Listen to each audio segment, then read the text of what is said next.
Bonjour et bienvenue sur France 24 et sur Radio France Internationale. Nous sommes à Nouakchott en Mauritanie et notre invité est le président mauritanien Mohamed Ould Razouani. Et avec moi pour cette interview, Christophe Boisbouvier de RFI. Monsieur le Président, bonjour. Bonjour. Monsieur le Président, je veux commencer par la situation en Tunisie. Il y a quelques jours, le président Kais Saied a décidé de limoger son Premier ministre, de suspendre le Parlement. Alors une question toute simple, est-ce qu'à vos yeux, il s'agit là d'un coup d'État? Oui, nous suivons avec beaucoup d'attention la situation en Tunisie. J'ai eu même à m'entretenir personnellement au téléphone avec le président Kais Saied. C'était pour nous enquérir de la situation du moment et pour avoir une idée qui nous vient des Tunisiens directement et surtout du président de la République. Les explications que j'ai entendues du président décrivent une situation de blocage à laquelle il a dit qu'il est en situation de faire face depuis un certain temps et qu'il s'est trouvé dans cette situation, qu'il a dû essayer de la débloquer autant qu'il se peut, et que la situation que vit la Tunisie est une situation de pandémie, comme vous le connaissez bien, le niveau de propagation de la pandémie en Tunisie. Et, cette situation donc est ainsi. Et le président a bien voulu m'expliquer que là, il était dans une situation de blocage à laquelle il fallait faire face et que les moyens constitutionnels étaient là, qu'il s'agit bien de cet article 80 de la Constitution tunisienne. Est-ce que, donc, lors de votre conversation, est-ce que vous lui avez apporté votre soutien? Est-ce que vous lui avez dit « je comprends ce que vous faites parce qu'il y avait une situation de blocage » ou est-ce que vous lui avez dit, comme beaucoup de chancelleries occidentales notamment, il faut revenir au plus vite à l'ordre constitutionnel? J'ai dû comprendre de la bouche du président que lui-même était un professeur de droit constitutionnel et qu'il ne risquait pas de commettre des fautes, c'est-à-dire agir en dehors de la Constitution, et que l'article 80 de la Constitution tunisienne lui confère bien le droit ou le pouvoir plus exactement de mettre en veille le Parlement tunisien pendant un mois, et que pour cela il y a effectivement des démarches ou des mesures à prendre. C'est le fait d'informer aussi bien son président, le président de l'Assemblée nationale, ainsi que le Premier ministre, qu'il dit avoir pris toutes ces mesures. Vous lui faites confiance, en deux mots? C'est plutôt aux Tunisiens qu'il faut poser la question de faire confiance à leur président. Alors, au Mali, au Burkina Faso, il y a de nombreuses voix qui s'élèvent, y compris au sommet de l'État, pour dire qu'il faut dialoguer avec les leaders djihadistes. On pense à Iyad Akrali, Amadou Koufa. Quel est votre avis sur la question? J'ai jamais entendu, je n'ai jamais appris qu'au niveau quand même des États, cette approche est préconisée. Il y a le Premier ministre de transition malien qui l'a dit. On a entendu des personnes haut placées au Burkina Faso qui disent on ne peut pas se battre éternellement, il faut dialoguer. Vous savez, nous respectons pour les États leur volonté et leur souveraineté. En ce qui concerne le fait de partager ou non une approche, il me semble que chacun est très souverain de Mais pouvoir... Vous, votre position personnelle? Nous, on n'a pas dialogué avec des terroristes. Et on n'a pas déjà annoncé qu'on a l'intention de le faire. Alors, la Mauritanie a tout de même été relativement épargnée par le terrorisme, heureusement, ces 10 dernières années. Est-ce précisément parce qu'il y a peut-être eu un pacte de non-agression avec certains groupes djihadistes? J'entends souvent des allusions de ce genre. Je pense que je ne connais personne, ou surtout je ne connais pas de pays qui ne souhaite pas être en sécurité. Donc sur ce plan, nous disons, Alhamdulillah, Dieu merci, que nous sommes en sécurité. Mais je pense que la question qui devait plutôt être posée, à quel prix vous êtes dans cette situation? Le prix est là, nous le payons. Nous avons depuis tout le début compris que cette problématique de sécurité est indispensable. Rien ne peut se faire sans être en sécurité. Il n'y a pas de développement dans l'insécurité et qu'il fallait faire de la sécurité la priorité. C'est vrai, cela nous a coûté très cher en privilégiant la sécurité aux dépens de certains départements ou certains secteurs sociaux, notamment principaux, c'est principalement la santé, l'éducation, les aspects sociaux. Et nous nous sommes investis de telle sorte à ce que nous puissions être en mesure de nous défendre. Aujourd'hui, au moment où je vous parle, nous sommes sur 2300 km de frontière avec le Mali. Nous sommes sur une centaine, sur 400 et quelques avec l'Algérie. Et tout cet espace-là est un désert dans lequel les groupes terroristes peuvent évoluer comme ils le veulent. Alors que nous avons construit des bases le long de toutes ces frontières. Nous avons des unités qui circulent et qui quadrillent en permanence de jour comme de nuit. Nous avons des avions équipés de moyens d'observation qui font des reconnaissances et qui travaillent beaucoup sur ça. Nous avons d'autres moyens pour surveiller toutes les activités qui peuvent entraîner une insécurité chez nous.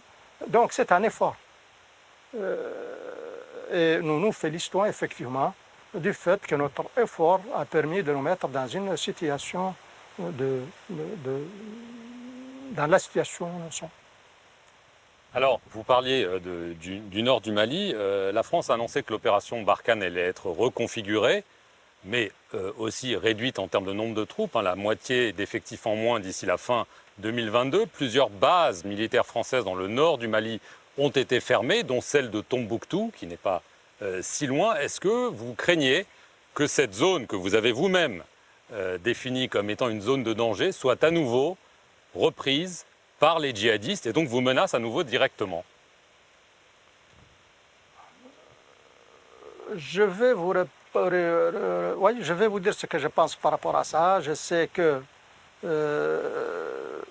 ça peut diminuer effectivement la maîtrise de la situation sur cette zone qui est déjà suffisamment fragile.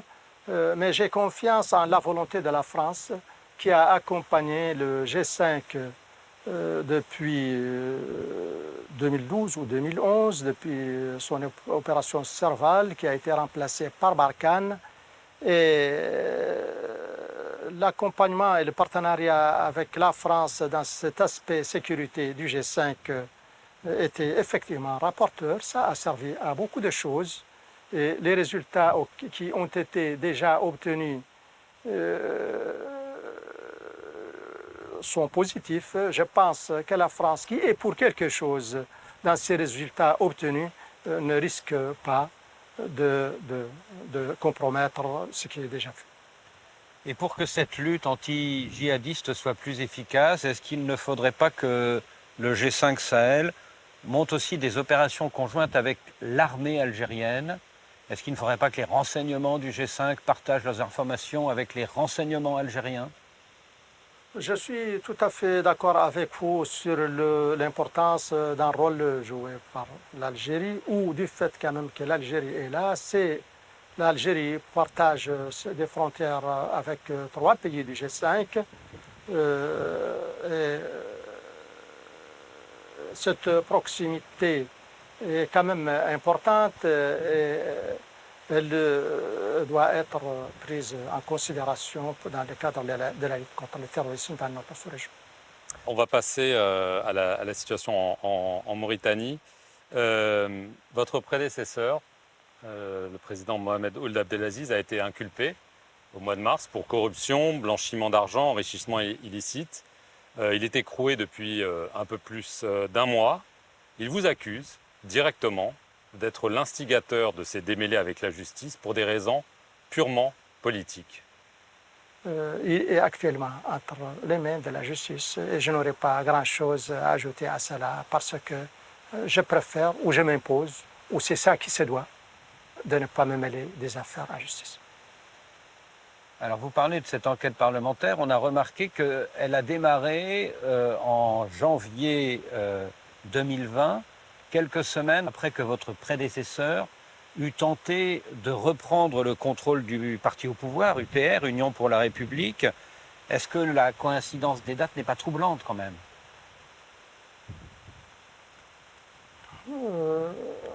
Non, je ne vois pas en quoi cela est troublant.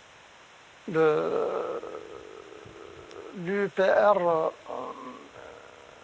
est en partie, effectivement, c'était l'outil politique du pouvoir en place. L'UPR, il s'agit dans n'importe quel parti d'un certain nombre d'hommes et de femmes. Je ne pense pas qu'on puisse s'approprier un parti et à considérer que c'est un objet. Il s'agit, le parti est composé de directoires, de militants, c'est des personnes, ils prennent des positions là où ils le veulent. Je ne pense pas du tout qu'on peut lier ces deux événements. Mais vous n'avez pas apprécié le fait que votre prédécesseur ait voulu reprendre le contrôle de ce parti alors? Non, je vous dis, c'est le directoire du parti et c'est les députés du parti, peut-être qu'ils ne l'ont pas apprécié. Au contraire, j'avais beaucoup contribué à calmer cette population, aussi bien au niveau du parti qu'au niveau du Parlement.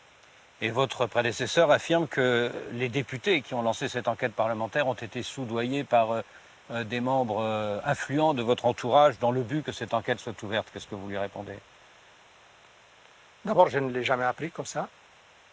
Je défie quiconque de dire qu'il a été soudoyé pour prendre une position. Parce que je connais bien la situation et je sais que j'avais fourni beaucoup d'efforts justement pour calmer cette situation. Donc, il n'y avait pas besoin de soudoyer quiconque, justement. S'il devait être soudoyé, c'est pour calmer. Monsieur le Président, quand on lit ce rapport d'enquête parlementaire, on a l'impression qu'il y a une véritable entreprise de prédation, de népotisme sur l'argent public. Est-ce que ça vous a choqué? Je vous assure que je n'ai jamais lu ce rapport. Vous n'avez jamais lu ce rapport? Je vous assure que je n'ai jamais lu ce rapport. Vous en avez entendu parler quand oui, même. j'ai entendu parler de ça. Ça vous a surpris, certaines choses? En réalité, ce n'est pas la peine de vous dire ce que j'ai pensé de tout cela, parce que j'ai considéré que c'était un dossier qui se trouvait à deux niveaux, par lesquels je n'étais pas concerné. Tout d'abord, le Parlement, par la suite, la justice. Mais quand même, vous étiez plutôt son ami de 40 ans, son plus proche lieutenant. Beaucoup de gens se disent, quand ils lisent tout ça, vous ne pouvez pas ignorer tout cela. Vous deviez être au courant de ce qui se passait quand même. J'avais d'autres choses à faire. Vous ne vous êtes jamais douté de tout ce qui se passait? Non. Non. Non. Non. Je ne me suis jamais douté. Je ne me suis jamais douté. Effectivement, pour revenir un peu à ça, je peux vous dire que, en tant que personne, mais pas en tant que président, j'ai été bien surpris par ce qui a été révélé dans ce rapport. Vous n'avez pas senti de sa part peut-être une façon de vous prendre comme son éternel second, une sorte peut-être de mépris à l'égard de ses proches? Non, je n'ai jamais... Il y a beaucoup de choses qui m'ont surpris dans tout ce qui s'est passé, pour vous parler franchement. Je ne pensais pas... C'est une situation... Je ne pensais pas qu'on pouvait se trouver dans la situation dans laquelle nous sommes. Mais une fois que c'est arrivé, je crois que là aussi, il faut la vivre. Mais correctement. Mais vous êtes amer quand même, hein, vous êtes déçu. Hein. Vos yeux parlent. Pardon? Vos yeux parlent pour vous. Laissez-les parler, c'est mes yeux quand même. Hein.